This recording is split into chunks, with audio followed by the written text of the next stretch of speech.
Galera, esse aqui é um produto de elite. A elite da elite, o creme de la creme, o mais poderoso silício que a Intel consegue oferecer para um consumidor final. Pra vocês terem uma ideia do quanto esse produto é maluco, eu tô com ele aqui fazendo nada. Vê que temos dois aplicativos abertos, o CPU-Z e o gerenciador de tarefas, que estou usando para mostrar os aplicativos abertos, o que inclui ele próprio. E nós temos os clocks rolando em 5.9 em quase todos os núcleos de performance. Nós temos dois núcleos de performance indo para 6.2 GHz. Todos os núcleos de eficiência já estão dando seus boosts a 4.5 e a gente não está fazendo nada. Galera, hoje então a gente vai falar desse produto muito louco que é o Core i9 14900KS. É o silício da Intel empurrado até o seu limite. E isso é bom? Mais ou menos.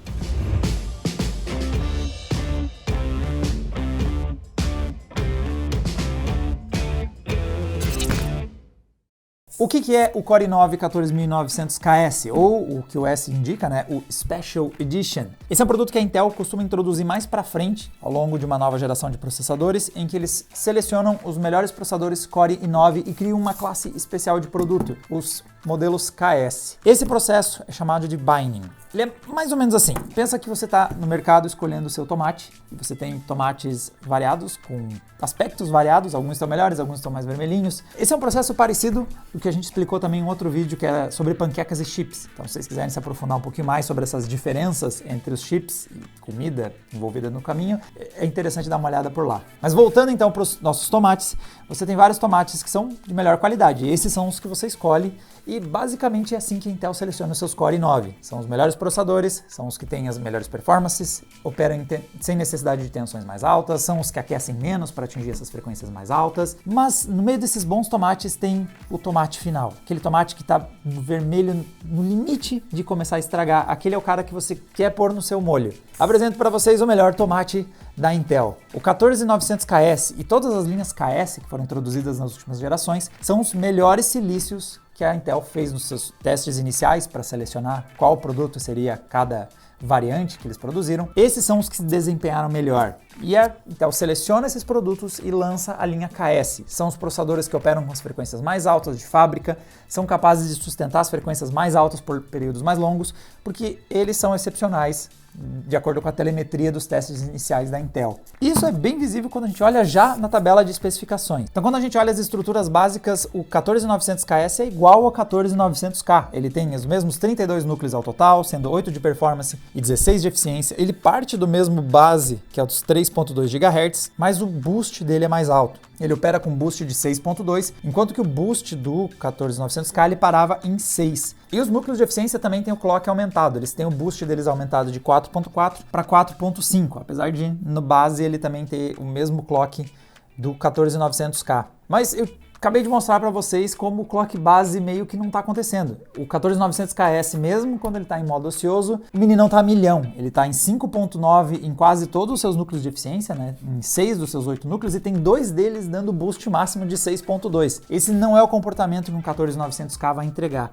Ele vai buscar os boosts de 6 GHz quando está em alta carga, mas ele muitas vezes vai se aproximar mais do clock base quando ele estiver em atividades mais leves ou quando ele não estiver demandando performance. E os núcleos de eficiência também. Eles não vão estar no seu clock máximo o tempo todo, como está acontecendo aqui. O 14900KS, ele é um 14900K overclockado de fábrica. Ele é um silício mais eficiente, de acordo com os próprios testes da Intel, e que ela já vende com os perímetros básicos de funcionamento já em estoque, muito acelerados comparado com o funcionamento padrão de um 14900K. Então isso quer dizer que ele deve atropelar a performance de um 400K na nossa bateria de testes, não é mesmo? Então melhor ir dar uma olhada nela porque tem vários asteriscos nessa nossa bateria de testes hoje. Bom, começando os nossos testes com o Blender, aplicação aí de renderização em 3D, vocês vão ver que nós temos uma vantagem. Pro 7950X ele ainda ficou na frente do 14900KS, que conseguiu ganhar uns singelos 2% de performance sobre o 14900K. Indo para o duelo no Cinebench, usando o motor do Cinema 4D, nós temos o recorde gero do 14900K em single core e com frequências mais altas. Não é surpresa para ninguém que nós temos o 14900KS como novo líder, 2 vezes nesse gráfico. Sim, o 14900KS está 2 vezes no nosso gráfico. Já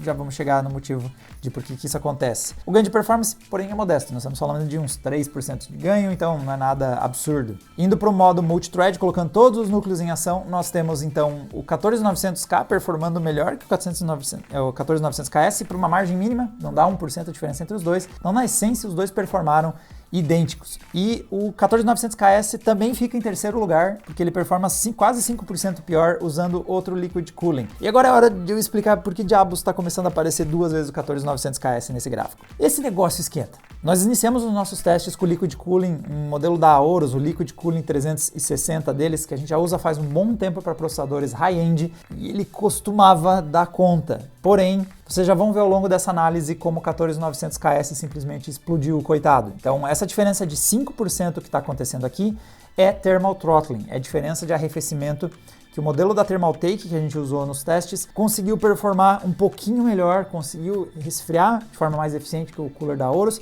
e conseguiu buscar uns 5% de performance. Tudo isso para ir igual ao Core i9 14900K. Esse é um comportamento que não é incomum. A gente já tem várias análises em que o nosso overclock performa pior do que o nosso processador quando ele está em estoque. O motivo é, quando você começa a forçar demais as frequências, você tenta empurrar as coisas para patamares de desempenho muito altos, você começa a ter muito problema de thermal throttling e tem vários testes em que a estabilidade numa frequência mais baixa é mais eficiente do que você ficar forçando frequências mais altas. Nós chegamos a discutir isso num vídeo sobre undervolt em notebooks. Nós mostramos como tem processadores funcionando melhor, com frequências e tensões mais baixas, do que a configuração de fábrica deles tentando buscar o máximo de frequência o tempo todo. Estabilidade e controle de temperatura, especialmente em testes como o Cinebench, que é um teste longo de renderização, vão acabar performando melhor do que você tem estabilidade, como é principalmente o caso aqui da segunda barra do 14900KS, que estava aquecendo mais ali usando Liquid Cooling Aorus. No modo do CPU-Z, no Bench, usando somente um thread, nós temos o novo recorde, aí já era do 14900K, nós chegamos a ter um ganho de 5, quase 6% no teste usando o cooler da Thermaltake. E ver que usando o cooler Aorus a gente teve essencialmente a mesma performance no 14900K. CPU Bench agora usando todos os threads em ação. Nós temos a variação em que se a gente usa o cooler da Aorus, o 14900KS perde para o 14900K. Se a gente usa o cooler da Thermaltake, ele passa a ser melhor do que o 14900K, por mais que seja realmente uma margem bastante irrisória. Cenário parecido aconteceu no V-Ray. Então o 14900KS com o cooler da Thermaltake é melhor que o 14900K e pior com o cooler da Aorus. Mas vamos lá, vamos dar uma olhadinha em games. Já que nós temos mais single threading, né? Uma esperança aí de que nós temos um ganho de performance em games. Então, começando com Assassin's Creed, ele performou idêntico quase, usando o cooler da Thermaltake, mas ficou uns 2% atrás. Performou igual ao 7800X3D, 3 estão praticamente na mesma balada, e ele ficou uns quase, olha, ficou uns 7% pior que o 14900K quando a gente usou o cooler da Aorus. E ficou no patamar empatado daí com o Core i7 14700K. Indo para Baldur's Gate, nós temos o recorde disparado do Ryzen 7 7800X3D, graças à tecnologia do 3D V-Cache, que é muito bem usada nesse jogo. Mas ele conseguiu aí extrair uns 3% mais performance que o 14900K quando a gente deu o cooling. Quando a gente deu o cooling é um problema muito sério de ser falado ao longo dessa review, eu não vou usar ela novamente. Em Baldur's Gate 3, nós tivemos aí uma vitória clara do Ryzen 7 7800X3D. Aqui é o momento em que a tecnologia X3D da AMD brilha nesse game, então ele abre uma boa vantagem, mas ainda assim deu para extrair um pouquinho mais de performance. Nós tivemos um ganho de modestos 3% sobre o 14900K, quando usamos o cooler da Thermaltake, e na verdade a gente ficou 4% atrás quando usou o cooler da Aorus. Em COD, a gente bem dizer tem um empate entre o 14900K e o 14900KS, e uma vantagem de uns 3% sobre o 7800X3D, e na verdade a gente perdeu performance quando a gente olha o teste usando o modelo da Aorus. Agora olhando para o CS, o 14900KS ele conseguiu performar melhor que o 14900K, tanto com o cooler da Thermaltake quanto com o cooler da Aorus. A gente sabe que o CS é um jogo que faz muito uso de performance por thread, então não é uma surpresa ver que o CS usou essa performance single thread melhor do KS. Porém, segue lá na frente o Ryzen 7 7800X3D, porque outra coisa que impacta bastante no CS é a quantidade de cache nível 3, e o 7800X3D tem um monte disso aí. Cyberpunk foi um dos piores resultados por 14900KS nos nossos testes, então ele ficou 1% mais lento que o 14900K usando o cooler da Thermaltake e até 8% mais lento usando o cooler da Aorus. E aqui segue uma vitória para o time vermelho com o bom uso do 3D V-Cache nesse game. O 7800X3D é o processador mais rápido e atualmente o nosso recorde testando o Cyberpunk no modo psicopata do traçamento de raios de luz. Para fechar aqui um teste com o Total War Warhammer 3, nós temos um cenário que eu vi algumas vezes ao longo da análise. Com o cooler da Thermaltake, nós temos 5% de ganho de performance. Com o cooler da Horus, nós temos uma perda de 8% de performance versus o Core i9 14900K. É o novo recorde agora do nosso teste, o 14900KS, mas veja que é um recorde de apenas 5% de ganho de performance. E agora vem um trecho bem complicado de a gente comentar, que é: existem os ganhos, mas percebam que a gente só conseguiu atingir eles quando trocou o arrefecimento. É extremamente difícil fazer o arrefecimento do 14900KS. Esse produto ele é voltado para entusiastas, então faz sentido que ele tenha um consumo mais alto e um aquecimento mais alto. O problema é que ele acaba sendo uma caricatura do atual problema da Intel na sua arquitetura da 14ª geração Core, tem sido o problema da 13ª geração Core, que vem se agravando a cada vez que a Intel trabalha com a mesma microarquitetura e aumenta um pouquinho a frequência. A empresa precisa muito resolver a questão de eficiência dos seus produtos, porque tem momentos aqui que o 7800X3D fica na frente deles em games, por exemplo, consumindo uma fração. Então, se eu subo lá na nossa parte de aquecimento, eu deixei temperatura e aquecimento de propósito para o final, justamente para enganchar nessa discussão. Se a gente olha o consumo de energia, o 14900KS é o nosso novo recordista. A nossa bancada consome mais de 600 watts quando tem esse processador colocado, e inclusive ele aquece até mais usando o cooler da Horus. Né, ele opera ainda mais quente, mas, de novo, com os dois coolers ele operou acima dos 600 watts de consumo total. O processador que chega mais perto disso é o Ryzen 9 7900X, que ele chega próximo dos 600 watts, mas veja como a barreira dos 600 watts, o único cara que está rompendo é o 14900KS e está indo em direção aos 700 watts já. É muita energia. E em aquecimento a gente tem um problema crônico também de ele ultrapassando os 100 graus. Então, o único cara que teve esse problema também é outro Intel, que é o Core i7 14700K, que também chegou a bater um pico de 103 graus nos nossos testes. Mas veja que o Ryzen mais esquentadinho que a gente já testou é o Ryzen 9 7950X. Ele é um processador de 16 núcleos de eficiência, de performance e 32 threads, então ele é um processador também exigente. Ele chegou a 93 graus, mas todos os outros AMD Ryzen que estão colocados aqui no gráfico, eles aquecem bem menos, e o 7800X3D, que às vezes é o melhor processador em alguns testes, ele não pegou 80 graus. Então, a gente reclamou que a AMD aqueceu mais na série 7000 e consumiu mais, mas ainda assim a Intel está em outro patamar quando o assunto é consumo e aquecimento. Então o 14900KS ele acaba sendo essa versão ainda piorada, destacando ainda mais os problemas dessa microarquitetura. Ele não tem o objetivo de ser um produto eficiente, ele nunca chegou com esse objetivo, ele sempre foi o objetivo ser um produto para entusiastas, o silício já selecionado pela Intel, que se você quiser comprar e estiver disposto a pagar bem caro, você pode fazer essa aquisição para ter esse silício. Então, a gente montou aqui a tabela de preços, pegando aí os últimos 20 dias, pegando a média de preços dos processadores aí do mercado. Sempre aqui agradecendo o Edno Silva pela sua excelente base de dados aí do PC Build Wizard. Mas veja como o 14900KS ele tá num mundo próprio quando o assunto é preço. Eu não tive, ainda não está registrando aí na base de dados do Edno a 14900KS, mas eu fiz uma pesquisa ali manual, encontrei o mais barato por 5.200 no mercado nacional. Veja que o Ryzen 9 7950X3D custa R$3.700 e o 14900K custa R$3.800, ou seja, nós estamos falando de um processador que está indo para R$1.000, às vezes quase R$2.000 acima do preço dos outros processadores abaixo dele. Ele está realmente numa realidade própria, ele é um produto muito específico em consumo, em preço, em aquecimento, mas ele está voltado para um nicho de entusiastas, que eles vão querer fazer isso. Ele tem esse problema de mostrar, escancarar ainda mais o problema que a Intel já tem na sua arquitetura atual e que eu espero que surja algo muito relevante na próxima geração Intel Core. A empresa precisa entregar evoluções de eficiência, de consumo, de aquecimento, comparado ao que eles estão entregando no desktop no momento. Eles aquecem e consomem muito mais que seus rivais AMD Ryzen. Nós vemos Meteor Lake, novas gerações para notebooks evoluindo nesse aspecto, mas o desktop não tem recebido esse tipo de evolução e o resultado está ficando cada vez mais discrepante quando a gente compara eles com os AMD Ryzen. Mas o 14900KS acaba não tendo nada a ver com isso, ele não era o objetivo dele, mas ele acaba então nos evidenciando mais esses problemas. Agora, se você está pensando em comprar ele, eu não acho que ele não tenha sentido em existir. Existe um sentido, mas ele é bem específico. Esse aqui é um processador para quem quer uma máquina entusiasta final. Você não está nem um pouco preocupado com aquecimento. Você vai comprar o melhor liquid cooling que o dinheiro pode comprar. Você vai fazer delete para aumentar a eficiência. Você vai tirar ali a parte superior de metal que faz a interposição entre seu cooler e o die. Você vai fazer o contato direto. Você vai ter Você vai pegar R$5.000 de processador e pressionar diretamente contra o cooler, porque você é um entusiasta e você está procurando isso. Então você vai fazer o undervolt, você vai ficar procurando ali a exata configuração em que você vai conseguir otimizar, manter essas frequências absurdas de altas, mas entregando o mínimo de tensão para tentar reduzir o aquecimento. Então, para isso, esse é um produto interessante. Ele é o produto para os entusiastas que querem pegar os melhores tomates da Intel e tentar fazer um molho. Vai dar um puta trabalho esse molho. Você vai precisar de um baita liquid cooling. Você vai precisar ficar fazendo uma receita extremamente complicada.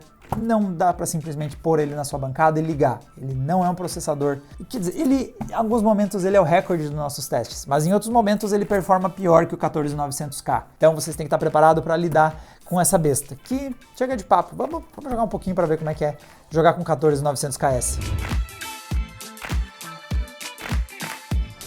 Beleza, para esse gameplay, vamos focar principalmente em games que a gente sabe que são mais exigidos pelo processador. E eu vou mexer um pouquinho no Riva e nas informações do MSI Afterburner na tela para a gente ver um pouquinho o comportamento das frequências. Então eu coloquei, além da frequência lá em cima, né, indicando que ele está a 5.9, que normalmente o que está indicando ali no frequência de CPU, que a gente costuma ter nas nossas análises em vídeo, gameplays, é a frequência mais alta do núcleo que estiver operando mais rápido. Então, não importa qual é o núcleo, que tiver com a frequência mais alta é o que vai ser indicado ali. Como eu quero mostrar o comportamento um pouco atípico, a configuração diferente do 14900KS, eu coloquei também, depois ali do tempo de quadro, as últimas informações são os núcleos de CPU. Como os núcleos de performance você tem 2 threads por núcleo, então eu só coloquei um para cada um dos núcleos ali e vocês vão ver que tem todos, não é só o mais rápido que está operando a 5.9, você vai ver que os 8 núcleos estão operando praticamente a 5.9 com pequenas variações, um ou outro ali às vezes cai para 5.2 e o último núcleo ali embaixo eu coloquei o primeiro dos núcleos de eficiência. Eu percebi que todos os núcleos de eficiência costumam operar na mesma frequência, o 14900KS, e na verdade eles quase sempre estão em 4.5 o tempo todo. Então, ignore que está faltando 18 MHz ali, considere que está ali a 4.5. Eles estão cravados na frequência boost deles praticamente o tempo todo. Para os nossos testes, galera, estou usando memórias um pouquinho mais rápidas, afinal de contas esse é realmente um produto diferente, um pouco mais entusiasta.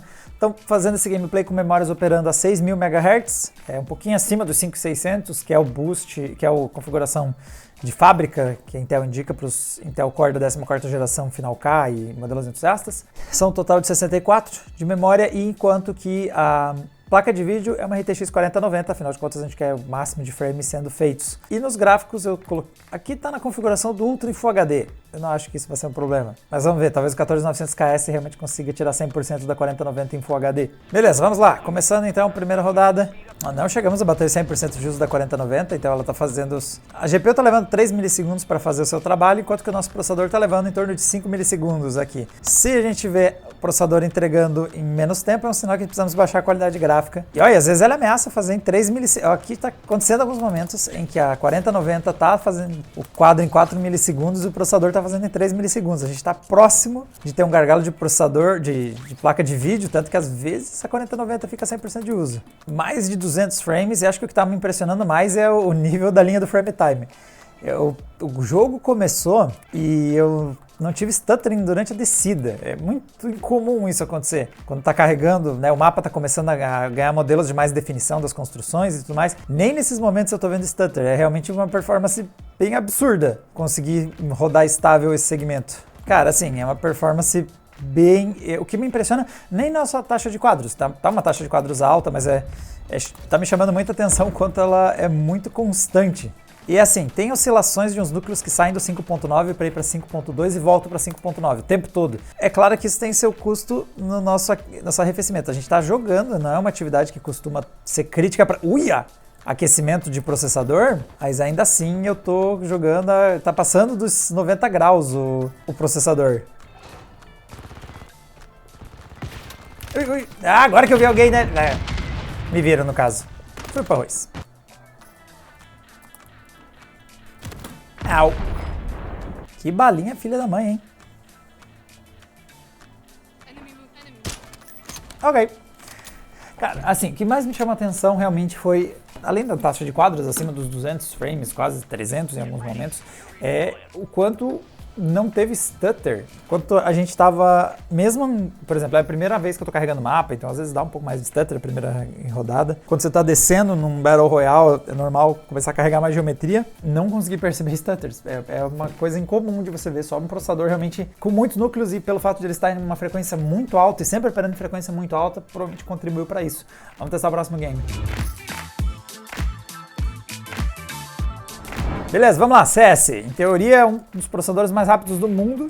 Afinal de contas, ele tem o mais alto single thread e no nosso benchmark também rodou. Em valores ativos, ó, tá quase dando 621 FPS, ó. 600 FPS jogando aqui. E ó, tô até conseguindo matar a gente, pô. Olha só, tô metendo umas balinhas que nem...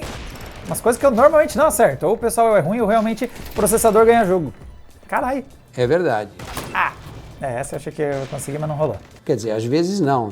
Ó, então, é claro que ele dá uma boa oscilada ao longo do gameplay, mas tô jogando aí de 400 a 600 FPS, é um valor bem alto. Para essa fase, acho que eu não lembro de ter jogado até agora. É o tipo de coisa que você só consegue, por exemplo, processador, provavelmente um X3D da AMD. Sai fora com essa faca aí. Provavelmente um processador com 3D V-Cache consiga isso, mas aqui o 14900K você consegue via muito single thread, muita performance por thread. E veja que ele tá chegando a uns 83 graus no nosso liquid cooling, apesar do CS ser um jogo que notavelmente não usa muitos núcleos e muitos threads. A gente testou ele, inclusive, no nosso artigo de núcleos versus frequência, e vimos que o CS ele não escala muito depois de 6 núcleos, ele não continua ganhando performance. Então, mesmo com esse uso baixo de núcleos, olha como ele pega uns bons 80 graus rodando aqui o CS2.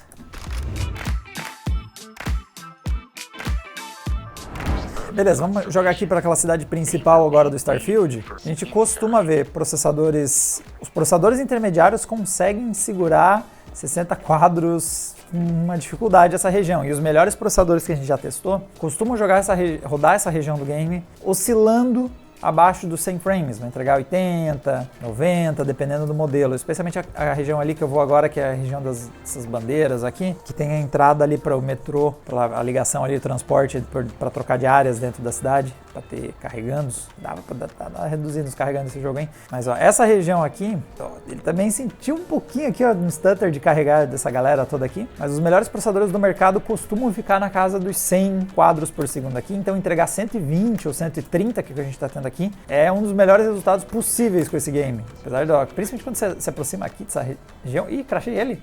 Crashei ele! Eita! Eu fui olhar a temperatura e tava chegando a 100 graus. Deixa eu tentar abrir de novo. Vamos ver se dessa vez eu consigo perceber isso. Eu tenho a impressão que eu consegui crashar ele.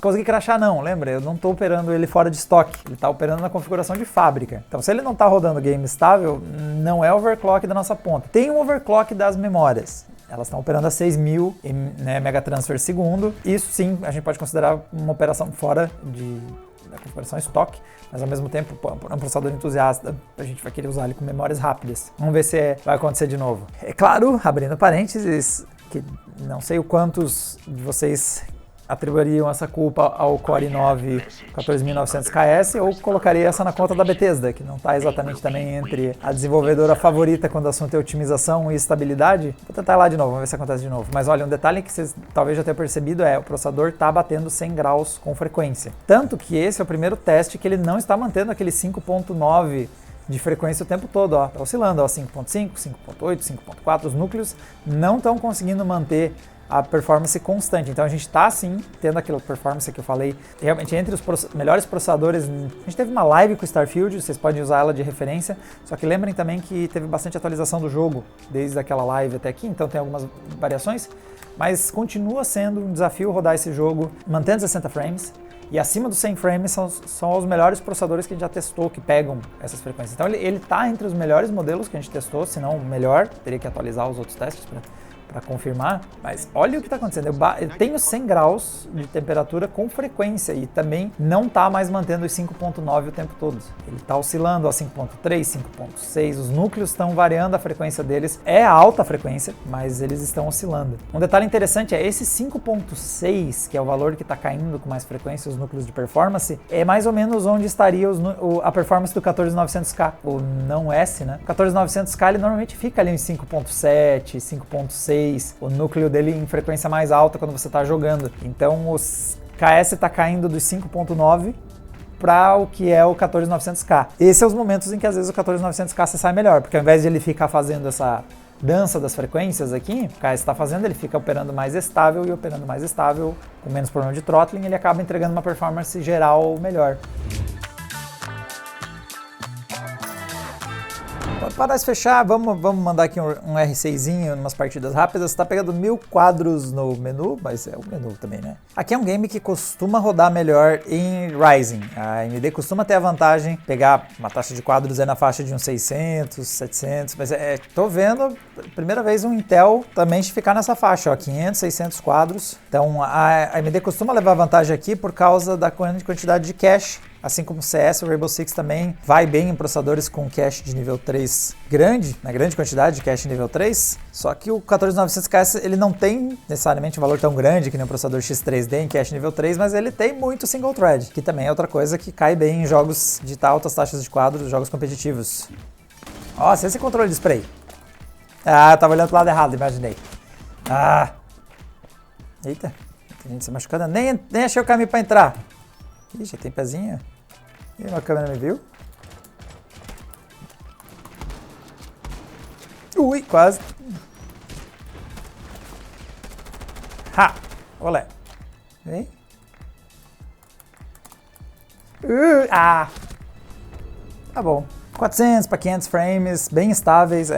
Para Intel é realmente um valor muito bom, já que esse é um jogo que costuma dar uma boa vantagem para os Ryzen. Aqui a eficiência deles é maior, os Ryzen, né, não consomem tanta energia, nem aquecem tanto, né, então está consumindo 160 watts para rodar aqui a parte do gameplay. Mas em contrapartida, o single thread muito alto do processador por causa das frequências lá em cima, fizeram ele se aproximar do que a AMD consegue via uso de mais cache de nível 3, principalmente nos processadores X3D, mas mesmo no Série 7000 não, X3D eles têm bastante cache de nível 3.